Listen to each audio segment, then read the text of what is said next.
How we doing, Laker fans? This is Daniel Beltz from King Watch LA. And if you guys just watched the game, the Lakers are now 1-1 in the series with the Portland Trailblazers. Much better effort tonight after the hideous performance in Game 1. Series is tied 1-1. Game 3 will be on Saturday. And before we get started on this, make sure you go ahead and follow King Watch LA on Twitter. Make sure you follow the team at Hoops and Brews as well. We're pushing out dope content the entire time through this bubble playoffs and while the Lakers march towards championship number 17. And the Lakers finally played like the team you saw before the bubble. You kind of saw them play defense how they should, kind of knock down open shots, and you just saw them play with intensity. I hadn't seen the Lakers play like that on defense in a couple months. No time like this in the bubble, even against the Clipper game. Like it didn't look like it was in sync. It kind of looked forced, rushed tonight. I think Anthony Davis just said F it. Like, I am the best defender on the team.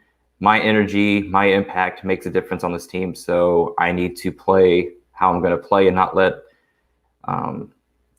I think Anthony Davis, the only person that can stop Anthony Davis is AD. I don't think whatever the defense throws at him can stop him. I just think if he is going to play like he did tonight, I don't think the Lakers are beatable in a playoff series. And it's not just that he scored 30 and 10. It's how he did it. He didn't settle for jumpers. He stopped with his fadeaways. I think I only saw 2 or 3 tonight instead of the continuation of how many he tried in Game 1. Tonight, he just said, F it, I'm going to attack. I'm going to go to the rim. If they're not going to call fouls, I'm just going to have to finish. And that's what he did tonight. And the Lakers do play better when he kind of stops settling. And once he stops settling, if he's going to kick it out, he can get in a better position to get the ball back. That's when LeBron can find him, or KCP can find him, or Kuz, or whoever. Or he just ends up making the open three-pointer, which he hit tonight. Anthony Davis' game looks a lot smoother as well when he's making the threes instead of missing. I think he went 0 for 5, I think, in Game 1. And we'll talk on LeBron a little bit later. As far as stat-wise, it was a subpar game for LeBron and Nap, but who cares about stats and wins? Like, I just normally only people should care about wins. Like, that's why after Game 1, I didn't care that LeBron had like 25, 16, and 16. We lost. I didn't care what he did. Tonight, they won. He played, 25 minutes? That's a ton of rest going into Game 3 on Saturday, and that's what we want to see in LA. We want to see our stars resting because we have that big of a lead. I don't need to see him in there in garbage time getting points, and that's not what he wanted to do tonight either. They just made sure they got the W and then took the starters out. And like I said, Anthony Davis, he's pretty much good at everything. I wouldn't say he's fantastic at anything on offense, but he's pretty great at a lot of things. Make sure you guys like as well on this, on YouTube. Drop likes wherever. And make sure to comment and follow along all of our platforms as well. We're just trying to get you guys as much content as we can during this playoff time because there's nothing else on TV. It's just Lakers basketball and I guess the rest. But just make sure you guys drop a like, follow, comment, whatever. I'm here to talk to you guys about whatever you want. I can see all the comments that you guys have in the thing. Let's get to LeBron had Gary Trent on him and went 4 of 11. What is going on? Yeah, LeBron looks a little rusty. The Lakers didn't really try during the bubble. There's no continuation from March until the bubble. As you can see, the Lakers still trying to implement new players into the team. Like you saw Dion and JR play tonight in the first half when the game actually meant something. There's still just a lot of pieces that need to gel, rotations and lineup adjustments that they need to make. And it's definitely going to be interesting to see whether or not Vogel ever switches to AD at the 5 and takes out JaVale, because that's a whole other thing that they need to get into as well. And it's not just Gary Trent guarding LeBron. It's Gary Braun, and then you see someone right behind Gary Trent ready to help. And when the Lakers shooters aren't making shots, that person is not going to rotate over. They're just going to be there to guard LeBron, which is what Nurkic and Whiteside do. That's why you see Whiteside get a lot of blocks, because I wouldn't say Whiteside plays defense. He just blocks shots kind of. I'm not going to sign a Rudy Gobert that bad, but it's kind of similar in what they do. Great rim protectors, great shot blockers, but a lot of their defensive stats come with just helping over instead of actually being the one-on-one defender. And so I wouldn't say LeBron is being guarded by Gary Trent as much as the entire Blazer team is focusing on LeBron and making the Lakers role players make shots, which guess what? It happened tonight, and that's why the Lakers blew up the Blazers. It wasn't even close. Like midway through the third, fourth quarter, I stopped caring about the game. Kind of was focused on the random Mark Jackson and George Karl feud that's going on for whatever reason. And yeah, like mainly just got off jokes on Twitter for random stat, but J.R. Smith actually outscored LeBron James tonight, which is nuts.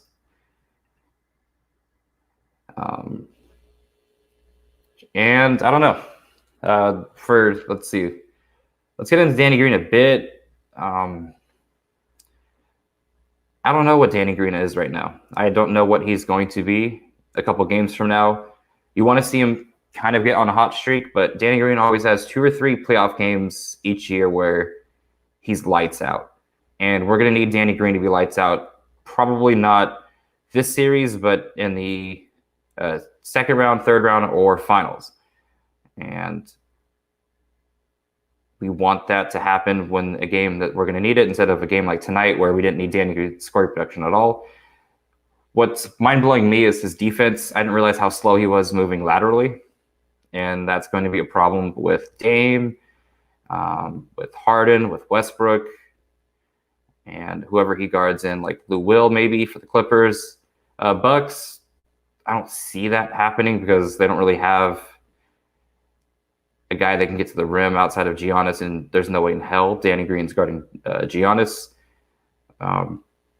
Should Danny Green be benched? I don't know. Who would you start over him? I think a lineup of JaVale, AD, LeBron, and Kuzma would kind of look weird. There'd be too much height out there. And I think the second unit would suffer, especially if Vogel's not playing Dion as much as he should in the second unit. Because even there was a simple pick and roll between Anthony Davis and Dion tonight. It was either Dion or it was either AD or Dwight. They set a screen and Dion got a mid-range shot that went in. And we don't have many mid-range shot creators outside of LeBron and AD. And that'll be pivotal going forward. Because if the shots aren't falling from 3, we're going to need something to provide offense outside of Anthony Davis and LeBron, and Dion can get his own shot. So if you're going to bench Danny Green, I don't know who you're going to bench him for. So at this point, I'm fine with starting him. He's just going to need to knock down the shots, and if that doesn't happen, that's when you take him out. Like tonight, I don't want to see long spurts of JR because too much JR is not winning basketball, but little spurts, I can see it happening. He hit some tough threes tonight. And that's the thing about J.R. Smith. He can hit tough threes. And anytime I see him shoot a catch and shoot release, I think it's going in. I just have that confidence in J.R. Smith as a shooter. And then defensively, if AD's playing like that, if AD's playing that locked in, you can have J.R. Smith out there. If JaVale, who actually played very well to me, JaVale, we got on you a lot. We had some harsh words about whether or not you should still be playing on this team. And tonight, you played like an actual NBA center. You rim protected.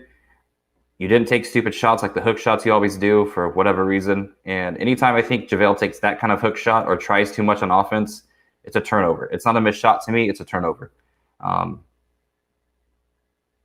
So if JaVale's playing like that, you can get away with JR. You can get away with Dion. You can get away with whoever you want because if our bigs are playing like that, LeBron and KCP are locking up on defense. And KCP, who will show a little love in this segment because Lakers do not win this game that handily without KCP. And I'm going to welcome Pavy from Hoops and Brews to the live stream right now. What's good, man? How do you feel today, man? How do you feel? A lot less drunk than last time and a lot better today, actually. It's been a long time. It's been 8 years since I've seen the Lakers win a playoff game. Yo, no, I heard him doing the stream say I think the semifinals in 2012 was the last time. Yep, May 18th, 2012. The Thunder, right? Yep. That's first of all, I like it's been so long. I actually forgot that the Lakers even played the Thunder in the playoffs. Yeah. Like it's been that long, and just thinking about, obviously, we around the same age. Like we grew up with the Lakers. Like you saw them in the playoffs every single year. Yep. So to know it's been an 8-year drought for Lakers fans, as far as getting back to the playoffs, is crazy. So shout out to you, congratulations to you. I'm happy feeling much better today.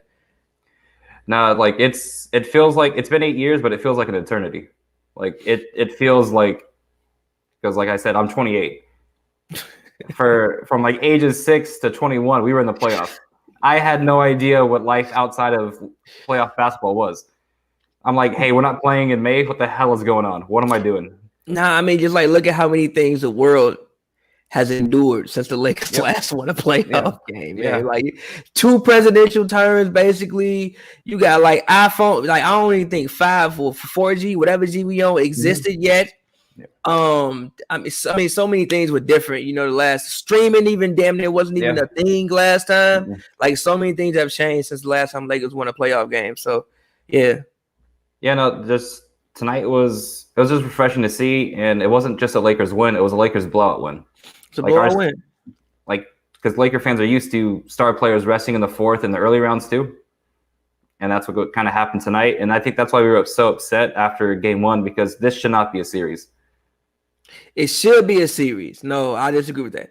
It should be a series, but like I said, like even when I picked, like granted, I like keep it G with one of my homies. I betted that the Blazers would win, but I betted the Blazers would win on some like this is my friend, like whatever. Like I'll bet the money, like it's whatever. Like I don't do I really believe the Blazers? No, I said Lakers in 6. I think it'll be a tough 6, but I also think that this is a series that, I think some first round series can be beneficial. Yeah. Especially like, the fact you have 4 months off. You're playing a team that did go to the conference finals last year. It's not like this is the, normal AFC. I think it's good to have a competition first round, and be pushed a little bit, because next round it only gets tougher and tougher and tougher and tougher and tougher. So, I don't think like they'll win by 30 points every single night, but I do think there were a lot of things in this game that I like that they did as opposed to game 1 that we can get into later.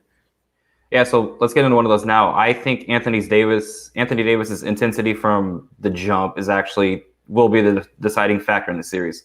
When he plays like that on defense and just lets the offense come to him instead of trying too much in the fadeaway BS that he likes to fall in love with, if he just lets offensive putbacks, simple post-ups, running in transition, and finishing, that's all he needs to focus on. He'll get 30 and 10 just off that each night. And especially if he just knocks down an open 3. That's why I say it shouldn't be a series, because if he brings that defensive intensity, the Blazers won't be able to score enough to beat this Laker team. And I think it should be over in 5. I think we genuinely sweep them. I think what they showed tonight, we kind of did to like AI in 2001. So like I kind of see like we kind of got like we realized, hey, we're actually playing a person that can kill us if we don't respect his game. And I think I feel like LeBron and AD kind of are like, all right, like we got to we don't need to play any more games than we need to play, because it's going to be a long playoff series, the next round, the Western Conference Finals and the finals. So I think they just kind of like handle business. And I'm kind of interested in your thoughts on what Dame and CJ do next game to kind of counteract what the Lakers did tonight. I don't know. I got to go back and watch the game, but even more so than Dame and CJ, I think Melo got to be better. Yeah, I think. I don't know what he had 10 points tonight, but I think the way he had the 10 points, he probably shot like 30-something% or something like that. I think that Melo had 2 tonight. 2 points. 2 points. It was 2 points. Yeah, Melo played the whole game and had 2 points. I believe so. Yeah, unacceptable. Like that. Like that's supposed to be. Check real quick. 2. I gotta Google it. Man had 2 points. Yeah, 2 points, 1 of 6 shooting. Yeah, no, that's like that. Like Melo for the most part has averaged 16 points when he's been in Portland. He's kind of on some nights he's been a second option, even over CJ. He's been a second option even over CJ. Melo has to be better. And granted, they probably have to help him in ways to be better, but Melo does have to be better. But I do think the one the Lakers did make it a thing to play much, much better defense tonight. And I even think, the one time, I think it was like the second quarter when Melo was in the posted up on somebody, I forget who it was, but like Dwight Howard came and doubled immediately as Melo like spun usually to like the baseline and goes to get that layup over. He got there instantly and made Melo, pass the ball and do something that Melo isn't used to doing. If I can say so. I mean, as far as what they could do differently, I mean, I think a lot of it is just hit shots. I think they could maybe move a little bit more. I think that, sometimes the Blazers offense gets a little bit stagnant and it kind of relies on ISO ball. I think maybe they could just move around a little bit more. Now again, this is something that they haven't really done all season. So I don't know if you just, get to game. I mean, obviously at this point it's only like game like 78 maybe, but like I don't know if you get to game 78 or 80 and then start switching up what you do completely, but they could probably move the ball a little bit more. I think that they did a better job of getting out on Dame and not giving him the room from 35 feet. I think they realized, well, this is a shot that Dame can hit. So it's like, I guess we got to go out there and play defense. I think the lineup of Whiteside and Nurkic, I don't hate. I think that Kuzma took advantage of Nurkic a little bit, but I do like the fact that I thought as far as rebounding, they rebounded that lineup at least rebounded well. But more so, what I was impressed by the Lakers, even moving off the Blazers, the fact that I've done many podcasts about it. I thought that Bron should spend a little bit more time in the post, and I thought today Bron spent a lot more time in the post, and I thought that was something that was very, very beneficial to the Lakers. The fact that Bron at 35, 30, however old he is, doesn't have to initiate all his offense from 30 feet away from the rim. You can put him in the post, and obviously he's on Gary Trent. Like he back Gary Trent down. They have to come double.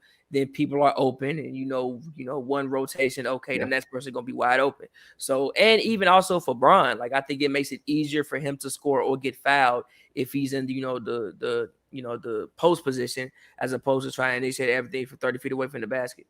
Yeah, and so like you said, when Bron goes to the post, they doubled him often tonight. It was Gary Trent, then Whiteside or Nurk would come over, and Bron would kick it out to a person in the corner, and they would either shoot it or pass it. And what AD did tonight that I liked is he didn't settle for the three. He drove after catching it to the 3-point line. He kind of said, you know what, sometimes I just need to, I'm a 7-foot big, I need to go attack the rim because no one can stop me, and no one was able to stop him. The only thing I was disappointed in tonight was the Lakers only shot 10 free throws. And I felt like they drove a lot to the line where they shouldn't have only shot 10 free throws. It's not like they're shooting 50 threes out there. So I don't know. I would like a little bit more respect from the whistle. But again, the Lakers suck at the free throw line most of the time. So we can't really complain about whistles if we're just going to go out there at the line and miss one of two, basically. Yes, but no. Like even I think the main one was when like I think AD drove, and maybe like right before halftime, I think I saw the whole bench get up. But it was like he didn't really take it up strong. Yeah. He made the shot, but sometimes AD does this thing because again, AD is,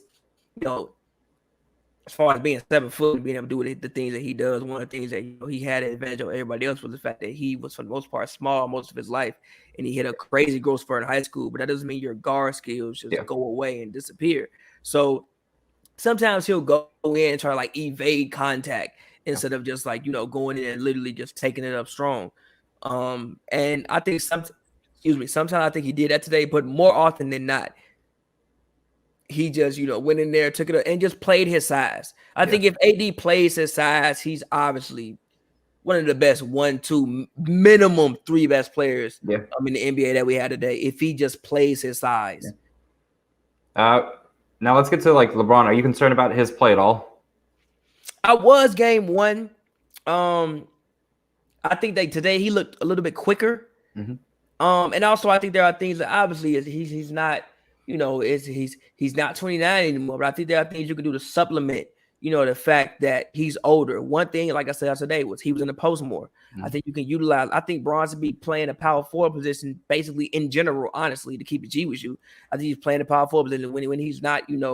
And also you can still run the offense from the power forward position. Yeah. Even when actually, even though it's not much footage of it, I think that he should watch a lot of footage of when Magic Johnson actually came back to the Lakers and he was playing power forward. And granted, it was probably only maybe like maximum 15, 16 games probably, but you should watch a lot of footage of that and then be like, okay, how could I do this? I think that, even because again, Trevor Ariza isn't there. If Trevor Ariza was there, it'd be something different. But right now, the best option they have for you is Gary Trent or Carmelo Anthony. Either one, I think you can kind of take in the block and kind of abuse. Maybe Melo, you might have a little bit more difficult time with, but still, Melo's lost a lot of weight. I still think either one you could take in, in the block and abuse. So I appreciate the way LeBron played today. I didn't think he played bad in game one. I just thought that wasn't it. Like, I didn't think what he did was bad. I mean, you had 23, 16, and 17. That's not a bad game in any stretch of the imagination. It just wasn't it. Yeah. So what I think he did well tonight was, like, he let the game come to him in the post. He didn't try to do too much. I believe his turnovers were down from game one to game two. The only thing I don't like is the Lakers do kind of complain a bit about not getting calls. And then there were 2 or 3 times when the game was close in the first half where he didn't get back on transition. It led to a Gary Trent 3 and I think Dame or CJ layup where Frank Vogel called timeout both times. It's just that's just Bron, bro. It's like that's just like from just watching Bron literally every day for the past 7, 8 years of my life over watching Bron. That's just Bron. Sometimes Bron just does that. It's like he'll complain, but he has a reason for it though. It's like Bron's one of the most weirdly officiated players in the NBA. Yeah, it's like sometimes like for everybody else that's a foul, but for Bron it's like I don't know if that was a foul. Like was he just taking thrown to the rim?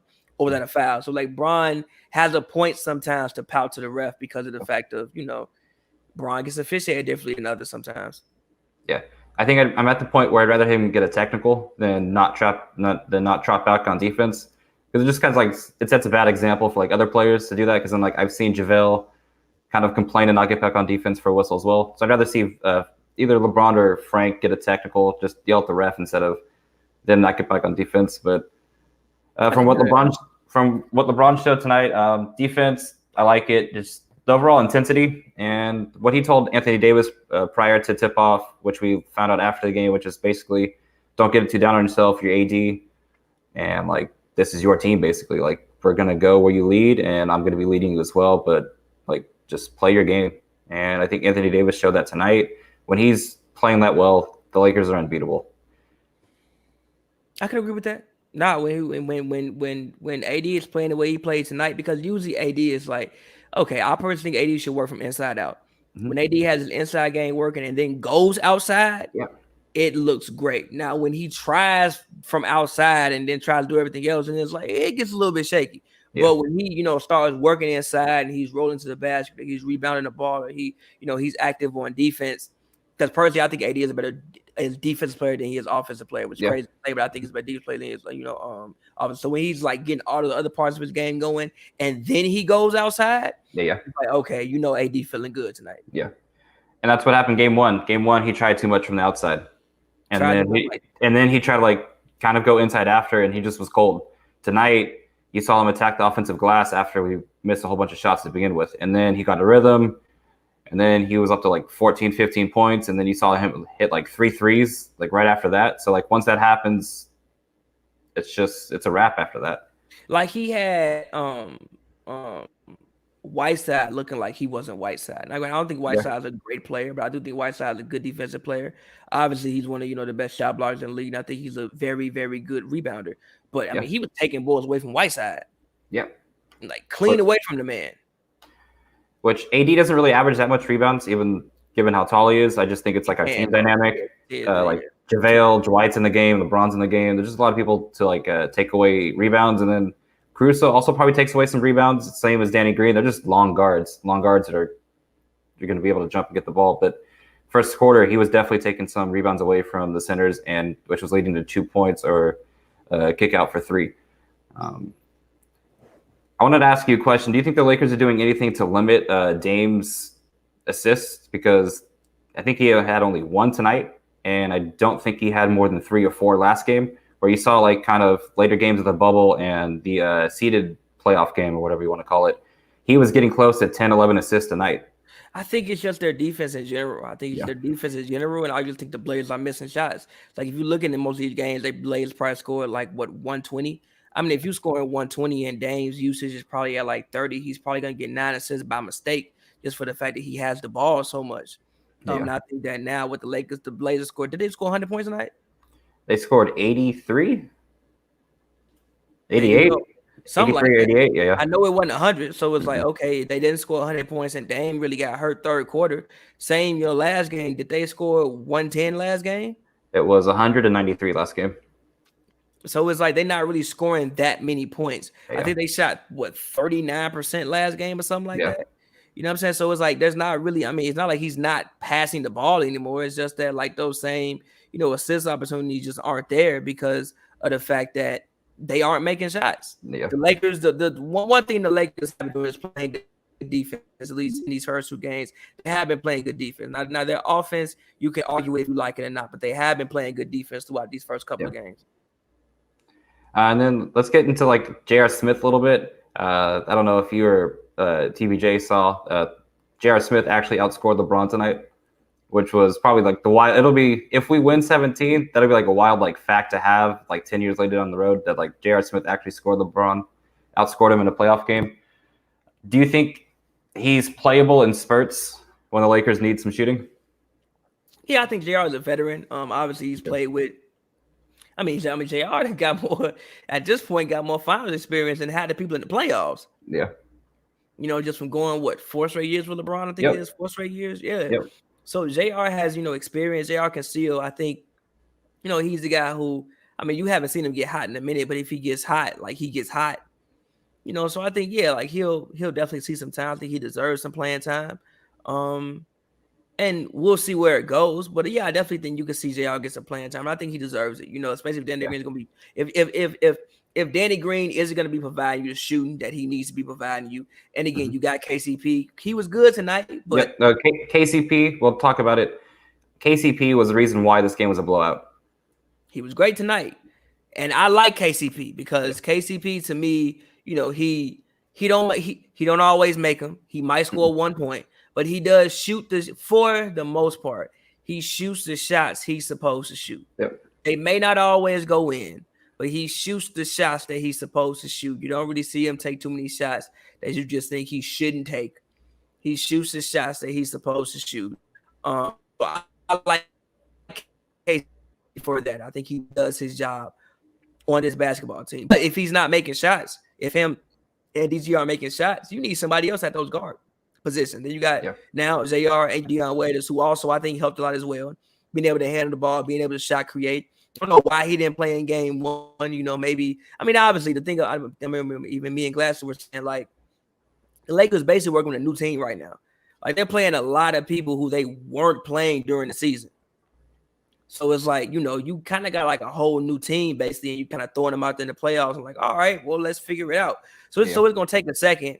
But If and when Rondo does come back, how do you think that bites into Dion's possible playoff time and Caruso's?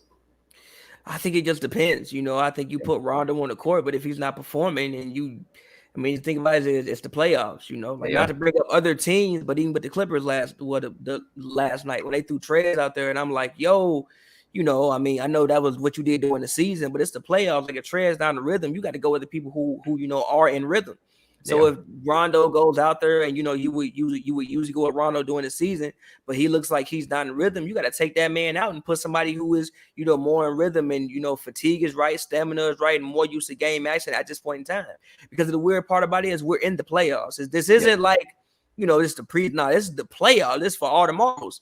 So you really can't. You don't have time to waste on people trying to find their rhythm. So, obviously, you bring it back, you play him because he's Rondo, and you think, playoff Rondo was a real phenomenon, like I've said many times. But, if he's not there, then you got to sub that man out and go with somebody else. Yeah.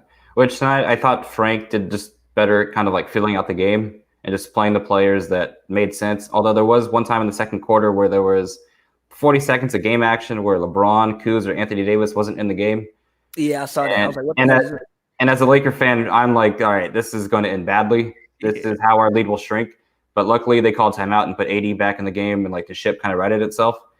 And so if you're not going to put AD, Kuz, or LeBron in the game, you need Dion. You need someone that can score.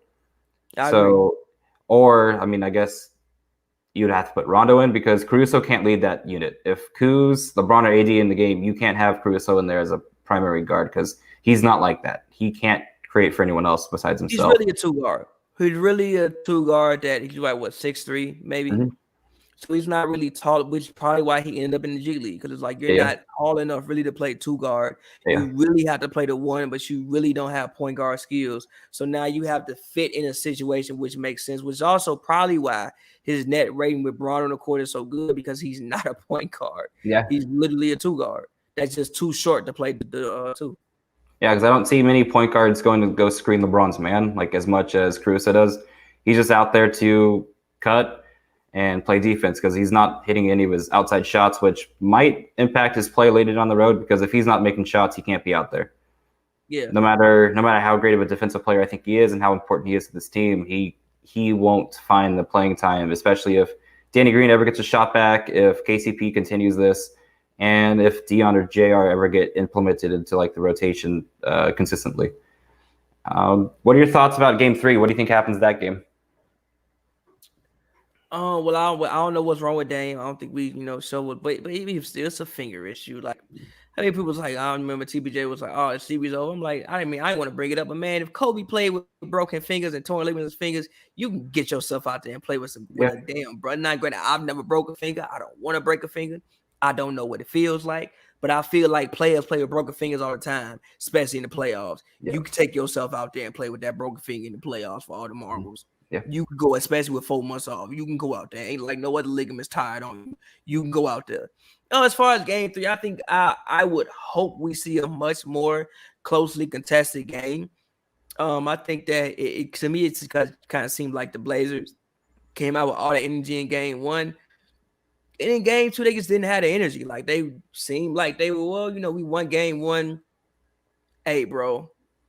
We came and do Game 1. We didn't think we was going to, go up 3-0 anyway. So, you know what? We won Game 1. We fell down a little bit. All right, whatever. I would hope that we would see a much more energized Blazers team in Game 3. I mean, I think that they have to play good at some point in time. But again, I think that the Lakers, you gave them a chance where like they got some work in. They got a lot of guys, a lot of run that they didn't get in Game 1. They also figured out a couple rotations. So, a situation where Lakers could come out, and do kind of the same things. Maybe AD figured out what works. Maybe Braun figured out what, maybe, KCP. And then Danny Green hitting the shot was a great sign.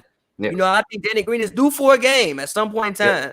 The law of averages, he's not going to shoot 0-5 every night. Nope. He's due for a game at some point in time. If Danny Green gets hot, we all remember, like, he broke the NBA Finals record for threes throughout 3 games, 4 games. Yep. Granted, that was like 8 years ago, but still, like, if Danny Green gets hot, he gets hot. Like, all he doing out there is sitting out there and shooting for the most part. The one thing I did like is tonight he was engaged defensively more than what I've seen him engaged defensively. I want to say in the bubble. Yeah. So even though he wasn't making shots, I really didn't have much to say about him because he was engaged defensively. Like, when you not making shots and you getting cooked is one thing. But when you engage defensively, it's like, all right, whatever, you engage, so you play hard. I'm not going to go too hard on you for that. So, I think we'll see a more closely contested game. Again, I picked the Lakers in 6 anyway. So I'll probably say Lakers win, maybe Blazers even up Game 4, and, we'll see where it goes from there. But, yeah. So I think the Lakers will at least win by 15 plus Game 3. I think they kind of figured out what works. And I wouldn't say the Lakers have played great at any stage of, like, they haven't played a whole game that's been great. They played probably 2 quarters tonight at like their maximum like talent level that they can get to, and they just coasted after that. So I think the Lakers might get a complete whole game in the 3rd game, and I do think Dame and CJ will play a little bit better. So like it might be close, but I just don't think there's a way the Lakers lose Game 3 after they kind of have like a blueprint on how to contain Dame and CJ. I also think, like you said, Danny Green's due. And I'm kind of happy that they kept Danny Green in there until he hit a 3, because you need his. You're going to need him going forward if you're going to want to win championship. You're gonna have to keep him in, and you're going to have to hope he makes 3s. And like you said, Dame should play. I've seen, as you brought him up, Kobe won a championship with a messed up finger. So like you can play everything. Yeah, in that championship. So you can play through it all. Broken finger, like, it's hand injuries. It's not like it's a broken hand or something like that when you can't hold nothing. It's a finger. I don't know if it was a shooting hand or whatever. I have no idea. But, I think a finger is something you can manage through. Yeah, and as long as the Lakers continue to stay healthy, I don't think it goes longer than 5, and at most 6. This series should not hit 7. And if it does hit 7, I think the Lakers have bigger problems than just round 1. I can agree with that. Let's see. Anything you want to get into before we head out for the night? It's up to you, bro. I mean, if you got one more thing, I'm here. Let's see. We can talk about. What do you think, JaVale? Do you think JaVale will be on that short of a leash the entire playoff series? Yes, because I think Dwight has just been better. Yeah. Like, I also think Dwight has actually just been better. Like Dwight, and also we got like Dwight Howard. You know, a lot of people, young people who may not, watch this may not remember the Dwight Howard that we remember. Yeah. But like Dwight Howard is one of them ones, yo. Dwight Howard is arguably post 2000 the best center. Okay. Arguably post 2000, he is the best center. I mean, you got Ben Wallace. You want to throw in there? If you want to throw Shaq in there, you can throw Shaq in there. Other than that, who else? Yeah, he probably is the best center that we've had in the league. And I think with Dwight, it's not can he play, it's just can he stay on the court, because that man likes to foul more than anyone I've ever seen. And like he gets ref kind of like LeBron, where it's like he's strong, so like people are running into him and falling over, so he's getting called for an offensive foul, but he's literally just standing there. So it's kind of tricky. Yeah, but I like it though. It's like, you know, we all complain about AD being a little soft. You know, we think JaVale's a little bit, happy-go-lucky at times. So I like the fact, Dwight's coming off the bench. Like, he don't need to play 40 minutes. You can go in there and use your 6 fouls. I like the fact that when Dwight gets in the game, you gonna know Dwight's in the game as somehow. Dwight gonna make an impact. Dwight ain't just gonna go out there and do cardio. He gonna foul somebody. He gonna get some rebounds. He gonna do something to the tune where Dwight Howard is in the basketball game. So I like that. Like, I don't mind, Dwight being physical and using his fouls. I really, really don't mind it. I like that. I think that we need more players coming off the bench, with the Dale Davis, Antonio Davis type mentality, Charles Oakley type mentality. Well, I got 6 fouls. I'm gonna use them. Yeah. So I also don't have issue with Dwight Howard, doing the things that he's doing when it comes to that. I like it personally. I love to see it. Yeah. So and real quick, I also said during the season, I thought the White House should get some 6 Man of the Year votes. I know it's not, defense isn't pretty, so he probably won't, because somebody come out the bench scoring 17 points like a Lou Will or like a Dennis Schroeder or a Trey is more pretty. Yeah. But I thought like Dwight Howard was one of the 10 best defensive players in the league all season. Yeah. So I thought Dwight Howard should get. Go ahead. Going from AD and JaVale to Markieff and Dwight, you can see the physicality kind of like pick up. Those people, like you're gonna feel both of them on the court. They're gonna play defense. They're gonna set screens. They're gonna fight for rebounds, and they're gonna foul you. And like you're gonna feel their presence. So like it kind of just wears out the other team, because you go from AD and Dwight, and then you go to Markieff and JaVale, and then you got LeBron on the court, and then you have like guards that are 6'5" and above. So like over the course of a game, you're gonna feel the Lakers like defensive intensity. So like you said, I think JaVale will be on a leash with regards on how Dwight plays, but if they play that hard every night, they deserve all the minutes that they're going to get from Frank. Because like tonight, I've been a JaVale critic, and I kind of like almost wanted JaVale out of the starting lineup and just put either Dwight at the starting 5.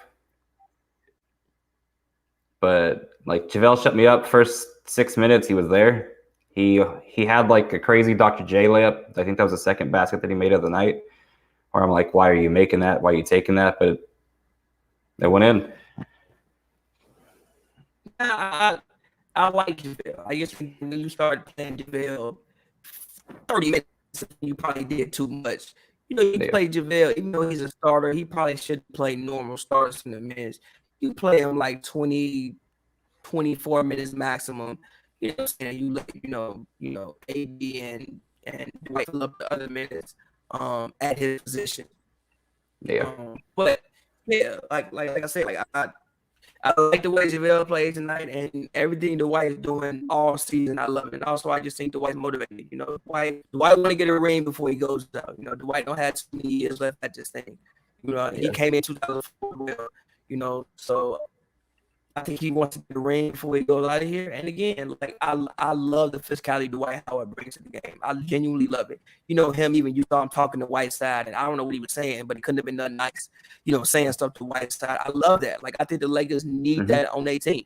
I think that like I think every team, every great team needs one of those like down and dirty guys, those like enforcers. You know, I think the Warriors had Draymond Green, even a Bogut, a guy who people wouldn't think of, but they had a Bogut. You know, like they had that. The Raptors, I mean, I don't even know if I think of last year. Serge, I don't think you just walk up to Serge. And, I mean, we saw Serge choke up a man in Cleveland, you know, because he said something to him. You know what I'm saying? So I think every team needs one of those guys where it's like, all right, you foul Bron too hard, you foul, you know, AD too hard, you do whatever, you come in this lane, you're gonna know about it next time. And I think the White staff for the Lakers, and I love it. Yeah. And that's why I like the bubble basketball, because you can hear it all. And that's one of it's fun to hear. Like you can hear Caruso took a 3, and you heard the entire Portland Trailblazers say hell no when he took the 3. Like even though that's sad as hell to see, it's cool seeing that intensity. And like you can hear like when AD blocks a shot or like gets a dunk, you can hear Dudley screaming from the other side of the court. Like it's cool just to see veteran presence kind of like impact the game, because there's no fans and you're going to need some intensity. Dwight brings that. Dwight's just instant energy. Caruso's instant energy. Markeith's instant energy. And KCP, I would say from our starting lineup, he's instant energy. So you're going to need those kind of players on the court. And it's cool to see them gel together. And then even LeBron was the most passionate I've seen him on the sidelines tonight that I have seen in his entire Laker career, which isn't that long, but it was just cool to see them kind of respond in a must-win fashion, because if we went down 2-0 against the Blazers, I don't know how the series plays out after that. I don't know how AD responds to that. I don't know how Bron responds to that. And then the mind went to a dark place, and like the Bulls just got the 4th pick. If we go out in the first round, does AD go to Chicago and just say F the Lakers? And Bron kind of just requests a trade somewhere? I don't know. Yeah. I mean, I feel you. The lottery wasn't thinking of that. I mean, we was all in a group chat talking about the Bulls and whatever else. And now I was out from Chicago, but I wanted to say that I think that as far as one thing I've done out this period is like observe benches. I think, like, granted, I haven't seen everybody's bench. Like, I don't watch everybody as close as everybody else, but I think the Rockets and the Lakers have shown the best benches, and I think that to me screams team camaraderie and how much your team actually likes each other. Rockets, Lakers, and Clippers. I think the Clippers bench has been dope too at times. Lakers and Rockets have shown to me the best. Like, oh, you can tell these guys like they probably have no issue being around each other, for however many months in the bubble, which I think is a very underrated quality. Just liking everybody. I think. I mean, you even heard the Lakers have like a Madden tournament going on. Just things to, obviously we in a bubble away from our families, away from everything for however many. We gotta like each other, and I think that Lakers, to me at least, seem to all like each other, and I think that has to fall on honestly probably like LeBron and Jared Dudley. Two people who've been in the league for a while and knows. I mean, Jared Dudley knows how it feels to play with multiple teams. So does LeBron. To play on multiple teams and multiple teammates, so just getting everybody on the same page and just liking everybody, I think it's been a huge thing for the Lakers. And then, like, even with you're speaking about team chemistry, the respect that everyone has for Rondo, like for me, Rondo's coaching aspect, his IQ, never in question, and you can hear how highly people speak of that. Because you're like LeBron today was like, hey, Rondo's back. We have like kind of the guy that sees X's and O's and like kind of like uplifts people on the team. And you were able to hear him on the sideline tonight. And I think his best impact will be from the sidelines, just keeping the effort and the intensity up and kind of like shouting out assignments, because sometimes the centers forget to come up on the screen instead of they just want to drop. And that's what AD's problem was the first game.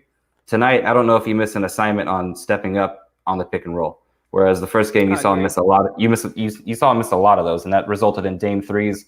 And that's why the 6-point lead went into a 7-point deficit versus the Blazers in game 1. Today, I didn't see AD miss one of those assignments. I agree.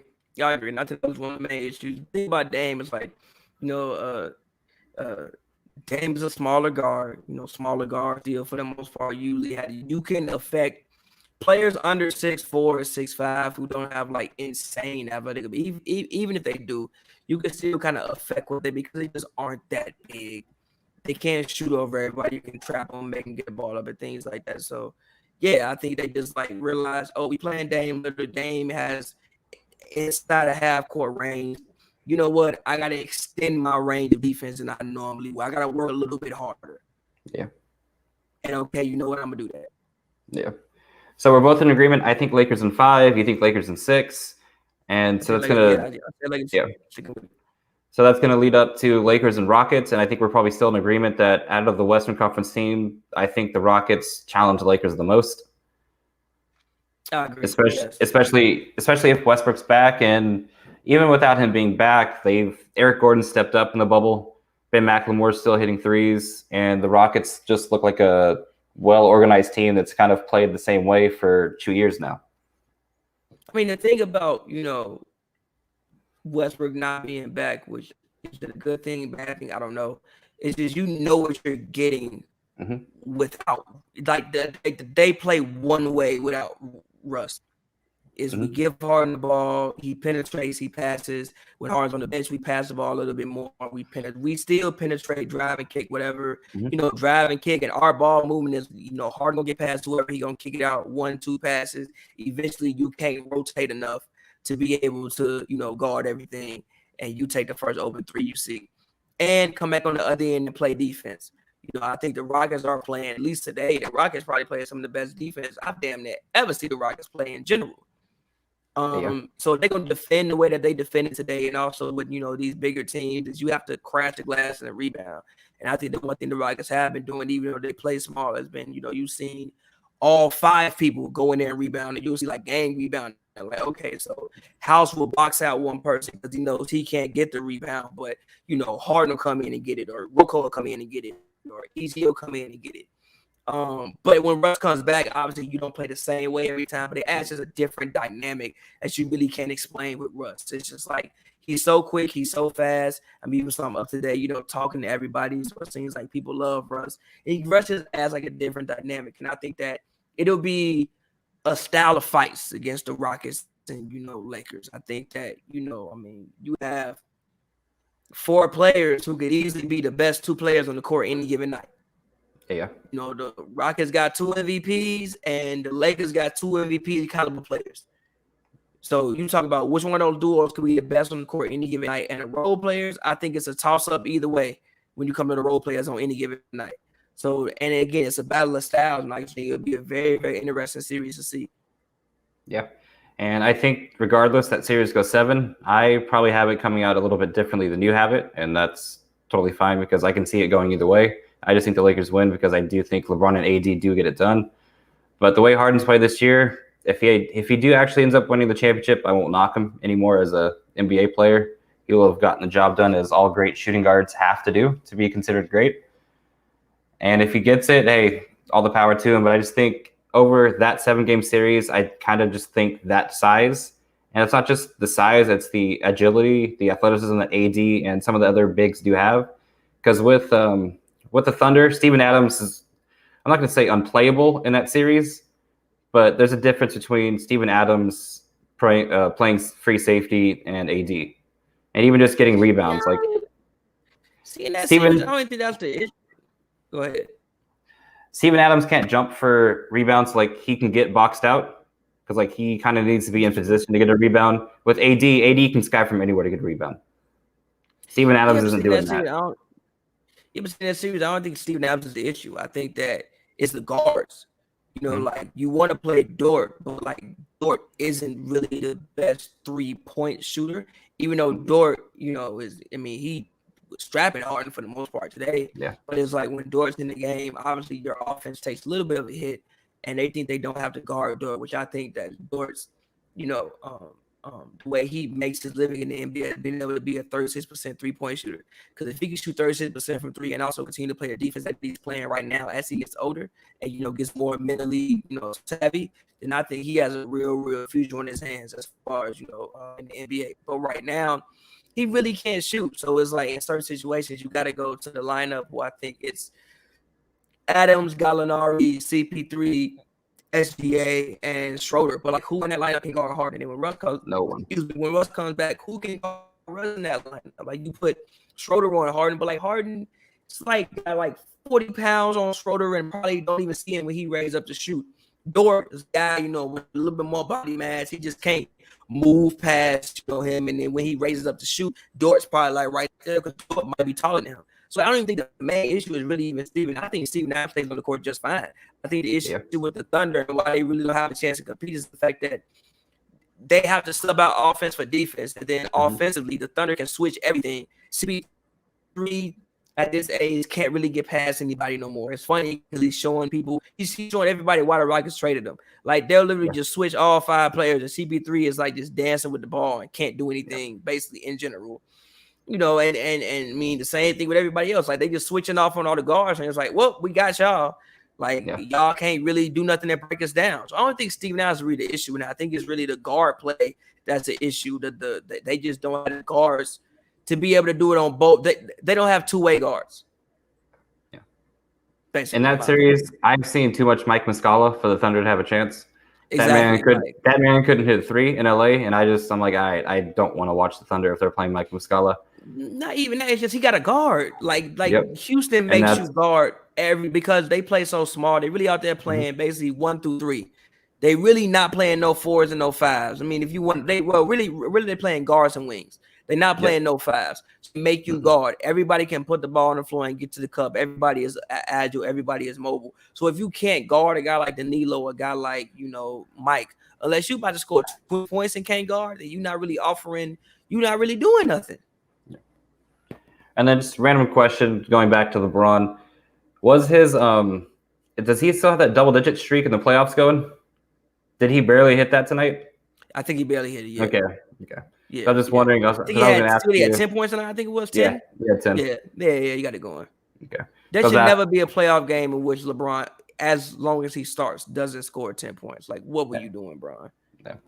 I was going to ask you, do you think that ever happens the rest of the way? No. If LeBron scores 8 points in a playoff game, delete Twitter. Yeah. Do you think we end up seeing more of his mid-range game as the playoffs go on, or do you think that that's a little bit lost since he kind of has lost the burst to the rim?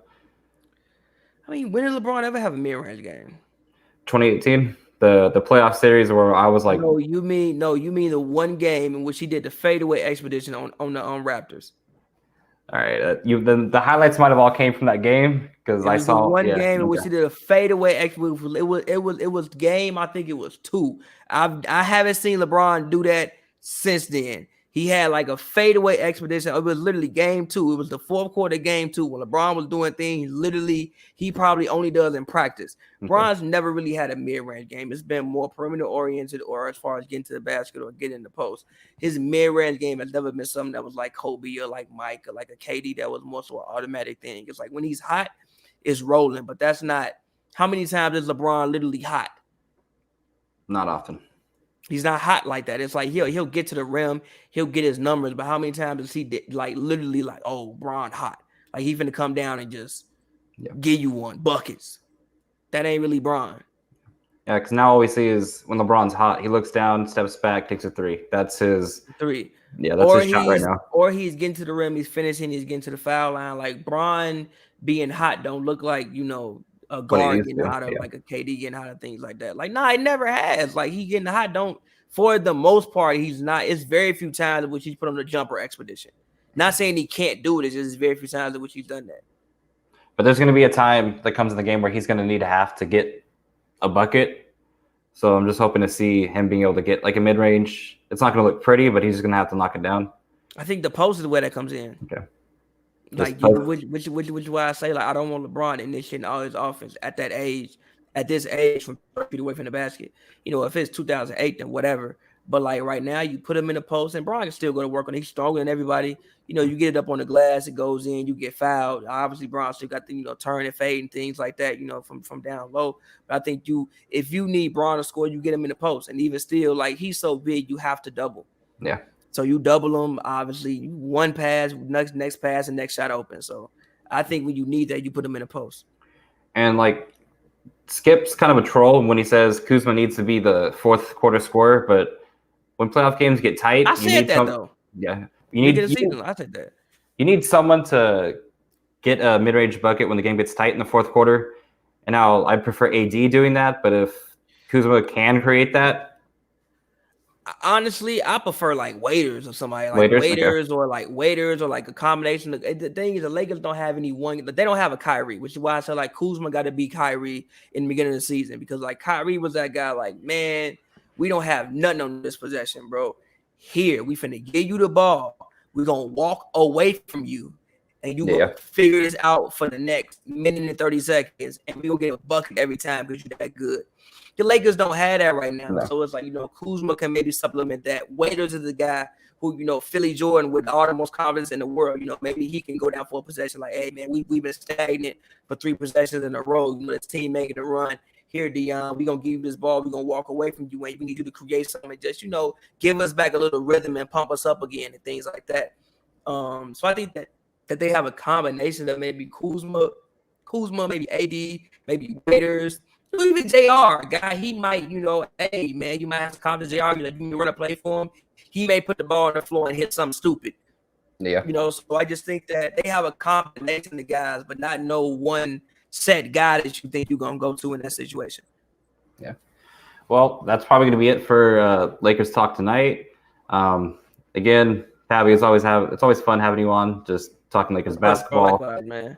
Especially since you're a LeBron fan, I'm a Laker fan. I feel like we tap all the bases when we like talk about just different perspectives on like what we see. And I hope the next time we speak, I'll probably have you on Game 6 if this goes 6, Game 5, and then hopefully TPJ. We can all do get 3 people on here or whatever. Maybe do that one time, and then if not, probably every game after the Rockets and Lakers play. I'm around, man. I'm around. Just let me know. All right, and make sure you guys all follow along Hoops and Brews, King Watch. Follow us on Twitter, IG, and go ahead and donate, on all the platforms as well. Go ahead and get your plug in before we take off. As always, man, follow me on Twitter at Pavy or Pavy word, all one word, Hoops and Brews. Follow that. Also, I am an artist. I have a new project out. I just feel like rapping too. Make sure I go check that out as well. Pavers.com. Yeah. And just thanks again for coming on. And until the next time we speak, go Lakers, and y'all be safe.